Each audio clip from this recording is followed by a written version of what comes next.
Hey guys, what's up? It's Andrew from PecksMetalPicks. Today I'm going to be talking about Warped Tour ending. Kevin Lyman, the guy who founded Warped Tour, or at least has been running it for the last 20 or 25 years, came out this week and said that Warped Tour will be doing its last official, nationwide tour in 2018. I guess that means that they could do, some select dates in 2019. But it definitely sounds like 2018 will be the last official year of Warped Tour as we know it.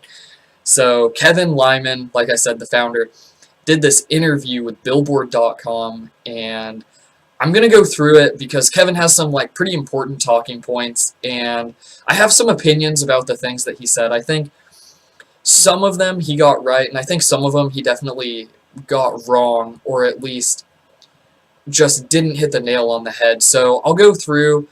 I wrote some of the highlights down myself in case I can't find them as we scroll through this article. But so we'll basically do that, and then I'll talk a little bit about my experiences in Warped Tour. The whole second half of this will just be me telling stories about 10th grade me going to Warped Tour for the first time and that kind of stuff. So stick around for the nostalgia. But first we're going to go through this article. So Billboard basically calls Warped Tour the music industry's last remaining major traveling festival, which makes it even more of a bummer that it's disappearing. It got founded in 2005 by Kevin Lyman. So we're gonna scroll down a little quicker to the actual questions. This whole question right here is basically Kevin throwing shade at different bands for abandoning the sound that Warped Tour supported them. So basically saying, dude, guys, Warped Tour brought you out, we took you around the country, introduced you to all these new fans, then a year later you decide to change your sound. And if you don't know what I'm talking about, maybe think about 100th this year decided to be some kind of weird indie band instead of being a hardcore band. Crown the Empire before that. If you want to go further back, you could think The Word Alive, Bring Me the Horizon, Asking Alexandria. All of these bands, once they get the support of Warped Tour, they just switch sounds. And so Kevin basically is saying, guys, you haven't even solidified your fan base yet, and then you're deciding to switch things up on them. And he doesn't think that's a wise move. And honestly, that's something that I criticize bands for a lot. So I actually like that from Kevin quite a bit. He starts talking about the ticket sales and the profits. He's a little wishy-washy on this. He basically starts saying, I don't run Warped Tour to make a profit, but at the same time, ticket sales were down, and you do have to profit from it. So he's sort of saying, I think, the gist is basically, he wishes he could keep it going, but it's just not financially feasible anymore. He's just not making the returns that he wants to for the effort that he's putting in. And this is going to come up way later on, but, too long, don't read. This guy's getting pretty fucking old. I think he's in his 60s, and he's just over running Warped Tour. It's not worth it for him anymore. One of the reasons that he sort of cites his ticket sales going down is the bands that he's signed. Actually, he says the opposite. Says that the bands that he's signing do not have to do with the ticket sales going down. That'll be something I disagree with in a minute. But first of all, I just want to point out a little bit about the demographics of people going to Warped Tour. So he says the average age jumped almost 3 years last year, up to 19. And he's wondering, where are the kids? So this is the thing that I really disagree with Kevin on, on a fundamental level. So this most recent year, 2017, you have bands like Carnifex, After the Burial, Amur, God, what are some other ones? I mean, even the metalcore ones they got, Fit for a King and, Counterparts, those are sort of, more mature, grown-up bands. You don't have even, a Bring Me the Horizon or an Asking Alexandria or We Came as Romans or, Pierce the Veil or Sleeping with Sirens. You don't have the bands there to draw those younger kids in. And I'm not even faulting him for this. I think 2017 had one of the most badass lineups in recent years for sure, and I've been going since 2010. But I think the thing that Kevin doesn't really get, and he says this, and I'm not going to be able to find it, I'm sure, scrolling through, but I'm just going to tell you, at one point he says, I don't understand why we're not getting more of these young kids, because I'm booking bands I don't think he actually booked I Prevail, but that I'm just going to use them as an example. He basically says he's booking bands that should become the next Sleeping with Sirens, or should become the next Pierce the Veil. I think the thing Kevin doesn't realize is that the community doesn't want another Sleeping with Sirens. Like, that sound was great in 2008, 2010, whatever. Like, they stuck around even until, like, 2012, I'd say. But they're not relevant anymore. And the community has moved away from that. Like, that sound is no longer popular. So trying to book bands, like, thinking that that's what they're going to become, isn't going to draw in the same kids that you want, because those kids don't want that same thing anymore.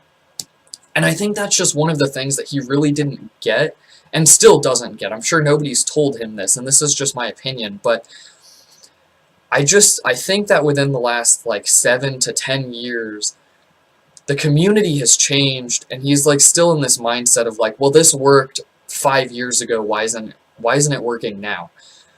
And another part of it, like, he does cite his unwillingness to change. Like, he's not incorporating a ton of rap or a ton of EDM. Like, he acknowledges that those are popular, and he's done some, like, weird side stage stuff with it, but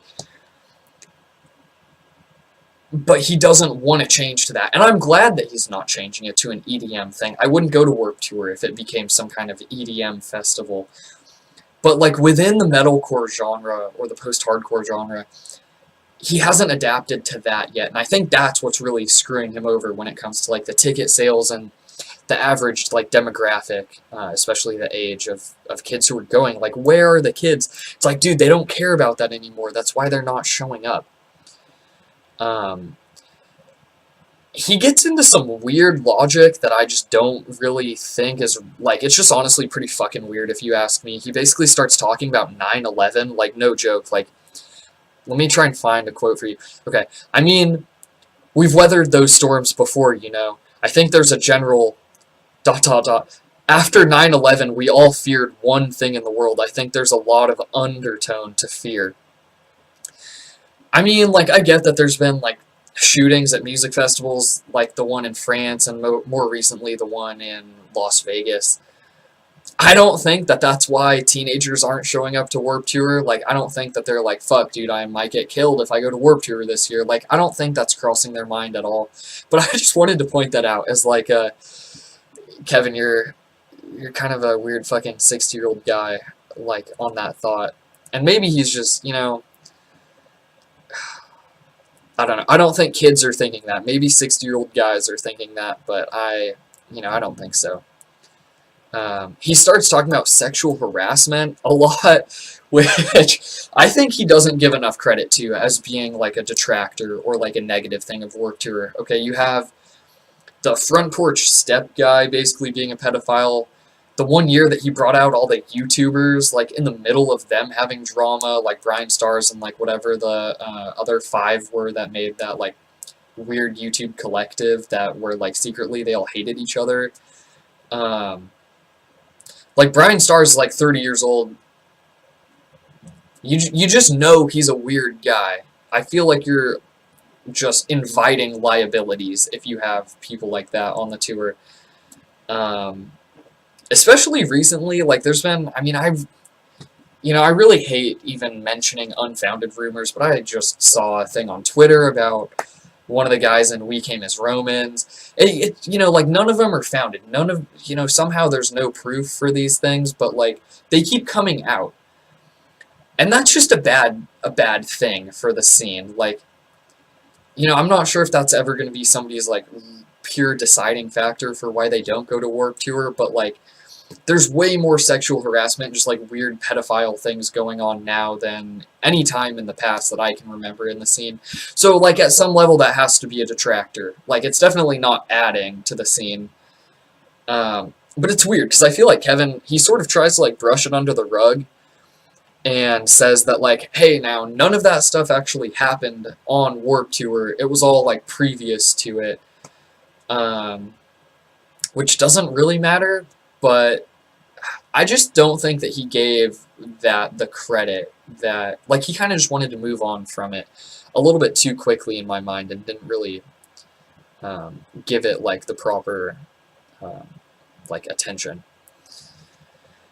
The last thing to really say, I mean, he talks about the pedophilia or just like the sexual stuff for a while, but the last thing that I really just want to say is he starts talking about like why Warped Tour can't continue. And honestly, his answer is one, I'm pretty old and I'm pretty tired and I don't want to do it anymore. That's the reason it's ending. Like, that's literally it. He just doesn't want to deal with it anymore. But the reason that it's ending because of him is because he is unwilling to sell it or to give it to anybody else or just like let somebody else run it, right? It's like the Vans Warped Tour. I don't think Kevin owns it. I'm not sure how the rights of it work. But he basically says he doesn't think he could give it to somebody else because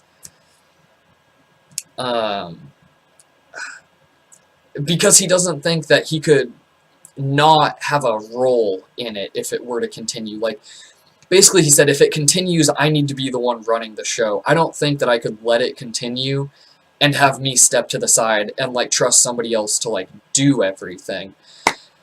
Which I think is kind of a bummer, because I think there's a lot of, like, surely there has to be somebody who can run Warped Tour and probably do a better job than this 60-year-old guy. Somebody who's probably more in tune with the scene and like understands what's going on. And I'm not even talking about me. I think if it was going to be an individual, the only one with enough backing might be Jared Dines. He could maybe do it. The labels could probably pull it off. Or Warped Tour could become sort of like how A Day to Remember has their self-help festival. Like they've done, they set up 4 of them this year. Like maybe A Day to Remember could run Warped Tour. Like, they would draw enough people on their own, but I think that's kind of the bummer, because, and this is where I'm going to transition into some of my stories, I think it's kind of a bummer because, like, Warped Tour played a pretty fundamental part for me. I made a little list of each year, some of the highlights, and, I mean, Warped Tour is just such a big part of it, and I loved this music before, but it just really brings everybody together. And it's all these people who love the same music as you, and you can all come together. And it's just going to be a bummer when that doesn't exist anymore. Like, there's nothing else anywhere near Warped Tour's level where all of these... And I say kids because, like, I mean, I normally think high school age is, like, the age of kids who go to it. There's all these kids who just are not going to have that feel of community of like, I belong to this. And I think that's what's sort of disappointing about the whole thing, is just because it's going to disappear. So my stories now. So the reason, like, I identify with being that high schooler in it. My first one was in 2010. I was going into 10th grade. I got there really early with my friends. And, like, no joke, we were probably, like, 20th in line because we showed up at, like, 7 a.m. And the doors don't open until, like, 11. So we were just waiting forever. And, so we got in, and the Dillinger Escape Plan was, like, the first band who, like, they were playing on the stage that was closest to the entrance. And I remember walking in, and I had never been to a show where anybody, like, screamed into the mic before. Dillinger Escape Plan is pretty intense, and I remember just being like, holy shit, man, like, what is this thing? You know, like, I've never seen any of this live before, no shows, and I just loved it right away. And I remember at the end of that day, I was pumped for the next year, literally 365 days later, the way, like, when Christmas is over and you're like, I can't wait until Christmas next year. That was Warped Tour for me, as a 10th grader. So it's sort of like part of my, like, identity in all of this. It really added to a lot of my experiences. So some highlights from 2010. I saw Mice and Men, and this was like when nobody even knew who Mice and Men was. Austin Carlisle was not a rock star yet. He got kicked out of Attack Attack or left, whatever that whole deal was. No longer in Attack Attack, but nobody even cared about that because, like, they had one album out and, you know, like, People didn't follow bands like that back then the way they do now. So we go and see a Mice and Men because I literally told my friends, I was like, I've heard of these guys. I know they exist. We should go watch them. We go watch them. I didn't even know that Austin Carlisle wasn't singing. He wasn't even in Of Mice and Men at the time. Jerry Roush, the guy who's in Glass Cloud now, he's actually the one who shows up and is doing the vocals. And actually, I'm going to full screen me really quick, so we don't need this in the back. There we go. So, Jerry Roush is the one who's actually doing the vocals. We get there. Shit's going wild. They're on, like, such a small stage. Mice and Men's not a big band at this point. He does, like, a backflip into the crowd, gets back on stage, chugs a monster, throws up, like, while still doing vocals, which is, like, crazy. Honestly, that was probably, like, the highlight of that year for me. Then we go to see Bring Me the Horizon, and this is when we're like, dude, Bring Me the Horizon's amazing. Favorite band. I had listened to them so much. So we go 2 bands early. 2 bands early so that we could slowly make our way up to the front so that we could be at the very front for Bring Me the Horizon. Normally, I totally advise against doing that. Like, don't waste your time. There's way better bands to see. Like, being at the very front is not worth it. But 10th grade me, first Warped Tour me, was like, I need to be at the front of Bring Me the Horizon. So we get there, and we get to watch Bring Me the Horizon from, like, the barricade. And there's this super embarrassing video of me because Bring Me the Horizon made a music video of their Ventura date. Or at least, like, they have a clip of it singing, like, maybe Chelsea Smile or something like that. And Ollie gets down in the crowd. He's standing in front of me. Like, right in front of me. And it gets silent for a second, and it's pretty clear that, like, it's about to go down. And for some reason, I reach up and, like, pat him. And, like, I thought that was so sick back then, but if you ever watch the video, it is so embarrassing. Anytime somebody who knows me sees it, you know, it's so silly. But that was so cool to see Bring Me the Horizon and have Ollie stand right in front of me. That was also the year that Suicide Silence and Whitechapel played the same year, which was super cool. That was the first time I saw Mitch Lucker live. And, like, back in the day, these are, like, literally the 2 biggest deathcore bands ever. So that was pretty cool. I think Amir played that year. There were a lot of really good bands that year. And I'm not going to go through all the bands of every year. Like, just, you can look it up. But that was pretty cool. 2011... I actually am going to go through some of the bands because the lineup, looking back at it, was so good. Like, you could never get this lineup now because all of the bands I'm about to name all branched out and blew up, like, huge. So you could never book all these huge bands anymore.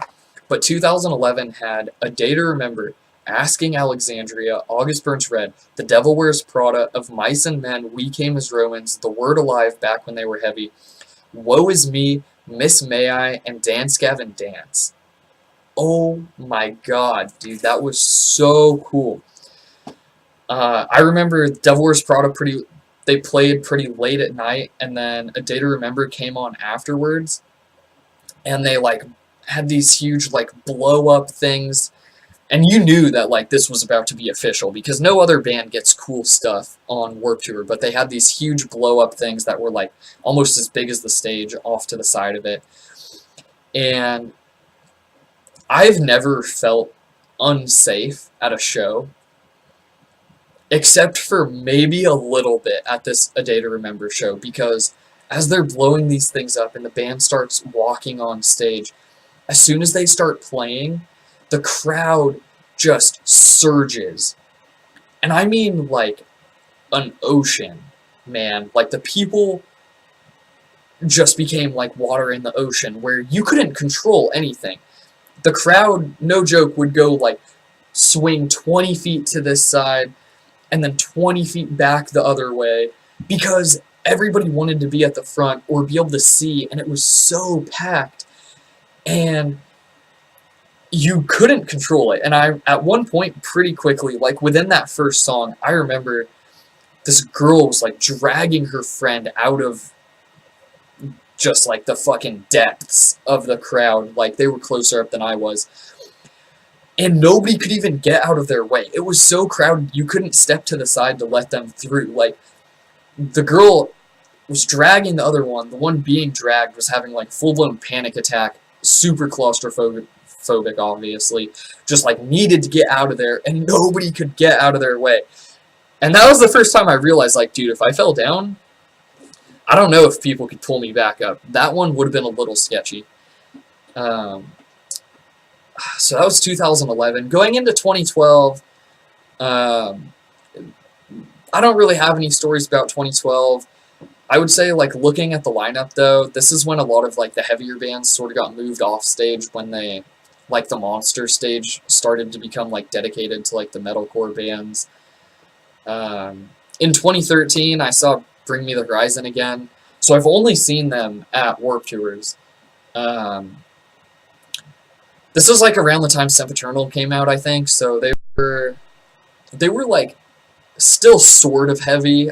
I would probably say this was, like, the last year of their heavy shows, and then they just, like, stopped doing any songs that are, like, actually heavy. 2014, I took my brother to his first Warped Tour. Oh, man, he must have been in he's definitely still in high school. And it was so cool. Growing up, my brother never really understood, like, why I was into the music that I was into, but it was so cool for him to slowly get into it and realize, like, why I liked it and what I saw in it. And it was really, really cool. It was such a great bonding experience to be able to take him to this thing that now I had gone, like, 4 years in a row to, and show him and be like, see how cool this is and see how fun it is. And I think that is one of the things that Kevin isn't getting about the new Warped Tour, or, like, the bands that he brings onto it, and, like, how the community works and stuff. And I would totally still bring my brother or somebody for the first time these days, but I just sort of think that it's a little bit different now. For some reason, it's not as inviting, or it's not as, like, much of a chill hangout, like, yo, like, what are you doing on this day? Like, let's go to Warped Tour. Like, if you have no plans, like, why not go to Warped Tour? I feel like the casual Warped Tour people have slowly started dying out and not going to it. And I think that's, like, actually the best word for it. Those casual people, they're just not coming back for some reason. So anyway, it was really cool taking my brother. On my YouTube channel, like, if you scroll all the way down, I have, like, a video of just us being in the crowd. It's like 20 minutes of Warped Tour 2014, doing the push-up contest, like, all this fun stuff, running around the circle pit with him. Man, that was just so much fun. And I just feel like, you know, that's kind of disappearing, which kind of sucks. But anyway, 2015... got my first press pass based on, like, the social media presence and all that kind of stuff. Also, the first year I went to San Diego, which was cool. Went to 2 shows that year, which was a lot of fun. My brother went to the Ventura one with me again, and then went to the San Diego one. 2016 was pretty fun. I went with the Metalcore News guy, who I contribute reviews for to their online magazine. And it was pretty fun. Did a really impromptu interview with the vocalist of In Heart's Wake that I was not prepared for at all. Like, I don't really get starstruck, but I do like to prepare for interviews a lot and know exactly what I'm going to ask and have thoughtful questions. And, like, I started talking to him, and I never uploaded this because I was just embarrassed at how poorly I performed that day, but I literally forgot that they had just released an EP with North Lane, and I could have talked about that for 10 minutes, and I just forgot that that existed. And I'm sure he thought that I was just some idiot kid, shouldn't be interviewing bands. Luckily, I got a chance to interview him, like, a year later, so it was fine. But that was pretty fun. They took away the Ventura date for some reason that year. So I guess that kind of just takes it to this last year, 2017. I went to the show in Maryland because now I live on the East Coast. Venue was beautiful. Like San Diego, like it's on the blacktop of a football stadium. It's in the parking lot basically. This Maryland date was like, it felt like a summer camp. There's like trees everywhere. It was beautiful. It was just so great. So much shade, which you definitely don't get in a parking lot. I took my girlfriend to the 2017 date, which was awesome because she was such a trooper. Like, at the end of the day, if she wanted to go, I would have been totally fine going, but she was like, no, like, we came here, we need to do this, like, we have to stick it out. So I think we stayed and watched, like, Fit for a King, who I've seen, like, 5 times, so I didn't really care, because I knew they'd play a lot of stuff on the new album, and I wanted them to play old songs, but it was still so much fun, and so I sort of got a little taste of being able to introduce somebody to the music based on somebody who had never been to a show, never listened to the music before they met me. So it was really fun to take her, and like we went and watched Ailstorm because I was explaining some of the bands on the like roster, and I don't really care about Ailstorm, but I was like, yeah, they're pretty much pirate metal. She's like, what is pirate metal? And I was like, it's like Pirates of the Caribbean, but like metal kind of. And so they ended up playing at a time when we were going to have a break, and so we just went and sat down and watched them because they played in this like amphitheater thing, and you know, it wasn't really our cup of tea, but it was a lot of fun. And gee, it just kind of sucks to think that like after next year there isn't going to be like a major fun sort of chill one like that you can just take people to and be like, yeah, man, if you don't like the heavy music, there's plenty of soft bands. There's even rappers now, or like an EDM stage. So like, don't worry about it if you're not into the heavy stuff, but like, come hang out and like check out the mosh pits and stuff if you know if you want to hang. And that's like definitely not the case at like the Rockstar tour or the Mayhem one or like whatever all those other summer ones are. But like I said, I think 2017 was definitely a shift towards the more mature adult bands. Even bands like Dance Gavin Dance are kind of growing up because the kids these days, they want like the cookie cutter stuff. And this isn't, you know, knocking any of these bands, but like they want like Wage War. I mean, Wage War is just the best example because they're just like so straightforward metalcore, but like Dance Gavin Dance, if they started off today, would never make it. They would never get the attention that they needed to blow up. It's because they started far back when everybody was like, oh yeah, like all this weird stuff, like I wrestled a bear once, like all that shit, like that's sick. Those kind of bands would never make it these days, which is also kind of a bummer because Dance Gavin Dance is awesome. But so even bands like that, their following is growing up with them, and I feel like they're not really... Their younger audience isn't as huge as it used to be, and I'm just guessing about this. At the same time, they're always getting bigger, so like it's probably bigger than it used to be, but the ratio might be different. Anyway, the bands this year were way more mature, and I think that really played a part in it, and I think Kevin just doesn't get it, and what's the word I'm looking for?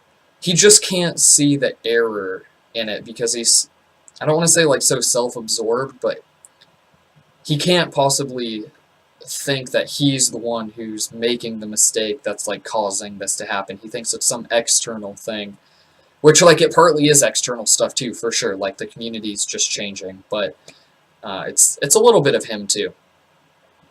So anyway, guys, that was just a couple stories of my years at Warped Tour, and geez, I can't imagine any of you guys have made it this far, but it was fun to talk about and just reminisce and go through. Got a little nostalgic writing some of these down because especially those early ones were just so formative for me, and I think that's honestly why I'm the saddest about Warped Tour ending, is because I look back to like 14-year-old me and how much fun I had and how amazing the community was. And that's just not going to exist for, like, the kids anymore. Like, once you're older, like, you don't really give a shit. Like, people listen to whatever they want to listen to, and, like, it's kind of badass that you listen to metal when you're, like, 20. But when you're 14 and nobody else listens to metal with you, it's cool to see all these people around you who are headbanging and getting into the same bands that you are. And so it just sucks that that's going away. But anyway, I could repeat that 1,000 more times. But, Warped Tour 2018, hopefully they'll have some cool bands. I know Kevin talked a lot about, like, bands, especially older ones, that he'd love to see back for this, like, final one. So I'm pretty excited to see what the lineup ends up being, but until then, you know, we never really know what direction it's going to go. But I definitely plan on going to as many of the Warped Tours in 2018 as I can. I'd love to make it to, like, 2 again, or even 3 for the first time. But you never know how it's going to go, especially with where the dates are. But anyway, guys, thanks so much for entertaining my rant tonight and my stories. And I hope you guys have a good weekend, and just, I don't know, stay safe. And hopefully I'll catch you guys soon. It's been fun doing these, like, sort of like just talking sort of videos, and I'd sort of like to try and do them weekly if I could, but I always say that and then, you know, I never end up doing it. But anyway, guys, thanks for watching. Feel free to like, comment, subscribe. Let me know if you want to see me do an album review of anything specific, or talk about a topic. You know, whatever.